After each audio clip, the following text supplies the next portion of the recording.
Si Quinto and Mike Liwag. Liwag. Yes, po. Oh, tell us about the movie. What is it about? Yes, the movie is all about a couple, dalawang lalaki, gay couple na pumasok sa isang open relationship. Well, nagkakilala sila sa isang orgy. Tapos dahil dun sa orgy na yun, naging magkarelasyon sila for 7 years. Then dun sa 7 years na yun, yung isa bumigay. Bumigay in a sense na ayaw na niya ng open relationship. Gusto niya siya na lang. So, it's a story of two people na iiwanan ba nila yung ganong klaseng setup just for the sake of love? Or wala, papanindigan nila kung ano yung mga gusto nila by their own. So I'm playing the role of Harvey. Ako po yung partner dito ni Kent, played by Mike Liwag. And then ako po yung all of a sudden, mayroon akong realization in life sa aming relationship na hindi pala ako yung tipo ng tao na kaya kong panghabang buhay na open yung relationship namin. So dito, nasa akin yung conflict. Ayoko na siyang makitang may ibang kasama sa kama, may hinahalikan, may kalantari, ganyan. So ang tanong na lang dito is, yung request ko ba to close our 7-year relationship ay pagbibigyan ba ni Mike or ni Kent? Oh, kakaiba yung story. Hindi ako prepared sa story Yeah, actually. that's the story. Oo. So anong naramdaman nyo when this kind of a story was pitched to you? Sabi ko nga, kahit ako nabigla ako na eto pala yun. Nagkaroon ba kayo? I'm sure madaming sexy scenes para ma-justify yung open relationship, para maipakita. Or how did you prepare for that? Mentally, then?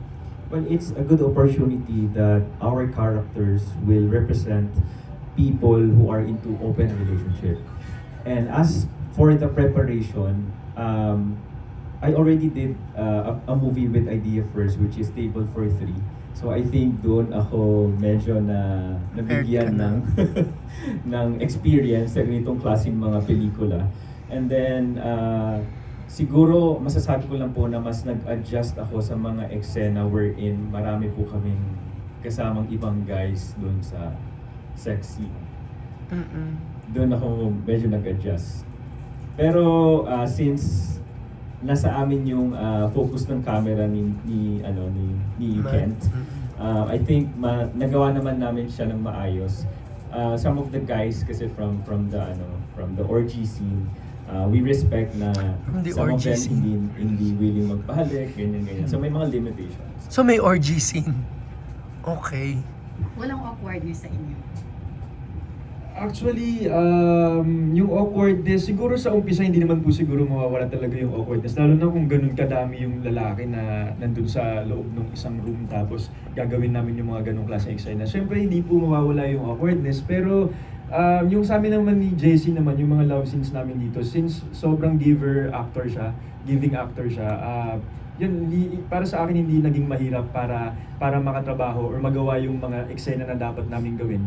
And also, sabi ko nga itong film na to, very masakit po siya pag napanood nyo. It's very internal po. More than anything na napapanood natin dito sa trailer na po. So may kwento. Yes, grabe po yung kwento niya pag napanood nyo. Kasi ako actually nung binabasa ko po yung script, hinahanap ko yung purpose kung bakit po gagawin tong mga klaseng love scenes.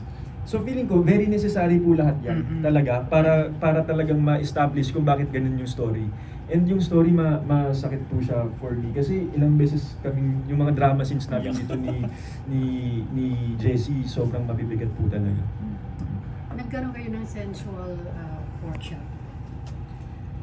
Ay wala na pong sensual workshop. It's more of workshop with Direk Ivan. It's more of briefing. Yung briefing na kinausap kami one by one, ganyan. So kinausap si Jessie alone, ako din kinausap din ako alone.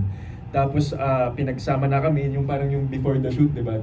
Nasa Zoom meeting lang kami. So walang sensual workshop, pero ramdam na ramdam mo yung security, yung talagang pag-aalaga at saka yung care talaga ng bawat staff and crew, and lalo na ni Direk Ivan. Hindi niya talaga kami pinabayaan dito sa project na to. We had our script reading prior to the shoot.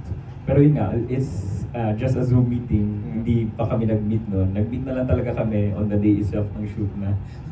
Pero yun, we had little talks naman ni Mike before kami umeksena. And siguro nakatulong din yung parehas namin pinanggalingan sa pag-arte, which is teatro. So doon kami nanggaling. So doon na lang kami talaga nagsalpukan sa harapan ng camera. Nagbigayan na lang din talaga kami. Tama yung sinabi ni Mike giver din siya to me, kaya mas naibigay ko rin nabigyan ko ng hustisya yung character ni Harvey. Saka additional lang po, feeling ko yun po yung maganda sa mga theater actors talaga, no? Kasi, dive agad. Parang plugs po agad. Yung parang, wala na pong kung ano-ano No hesitation sa loob. Yun. So yun po. Did you go all the way dito? I mean, or nagka-limitation ba? Not all the way. All the way is... Frontal? wala po, wala. May plaster naman po. Okay. So... Pero gaano ka-daring ang daring dito? Especially may orgy scene. Yeah, I think, the high... sky is the limit when it comes to the imagination. Pero yun nga, walang frontal. Nakanood na kayo, I'm sure, ng ibang BL movies in the past, Anong kinaiba na under ito kay Direk Percy? Ano yung touch niya na alam yung ito ang magpapaiba sa movie na to? Direk Ivan. Ay, Direk Ivan pala, sorry. Tagos kasi sa puso at alam mong at maraming tao ang makaka-relate sa ganitong klaseng kwento. Oo. And we already know that there are couples talaga who are willing to be part of, the open relationship. And we respect that. And we are grateful na kaming dalawa ni Mike ni-represent yung ganong klaseng kwento. And I think this story has to be told and seen by all audiences. Yes, tama yung sinabi ni Jessie. It's a different story, and at the same time, hindi lang yung mga LGBTQIA yung makaka-relate. As in talagang lahat po ng gender, kung ano ka man, talagang makaka-relate ka po dito sa film na to. Kasi it tells about talaga, love. So yun po talaga siya, love talaga yung talagang pinanggagalingan ng kwento. And siguro sa mga projects si Direk Ivan, it's a different story kasi bukod sa mapusok to, may reason kung bakit ganyan yung mga scenes. Talagang siya, talagang makikita niyo yung depth talaga. At saka feeling ko when it comes to Direk Ivan din, parang nasasabi nyo na parang kaya din pala talaga gumawa ni Direk Ivan ng ganitong klaseng pelikula kasi napapaano niya from Game Boys na 'di ba very cute, 'di ba very cute lang yung story, ganyan na may touch of yung talagang puso, ganyan. Biglang gagawa siya ng Table for Three, biglang gagawa siya ng Pwede, yung yung kala Gio, kala Julian, 'di ba? Tapos ngayon ito na naman bigayan. So iba't iba po yung yung mga stories na binibigay ng Idea First and ni Direk Ivan. Tintino ko nga parang mas may bigat nga yung drama part kaysa sa sexy No, actually.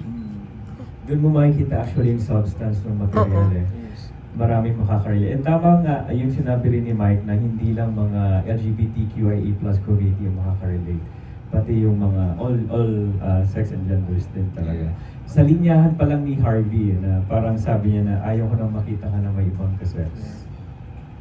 Yeah. Applicable to all Tama. open relationship status. Can you tell us a little background about yourselves?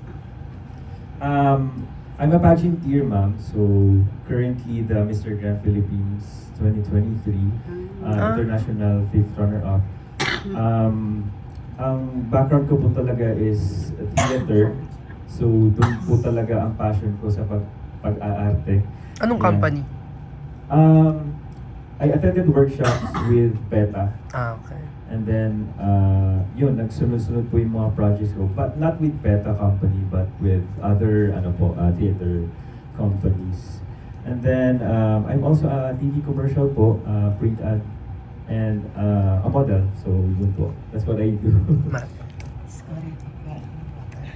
Yes, ako po.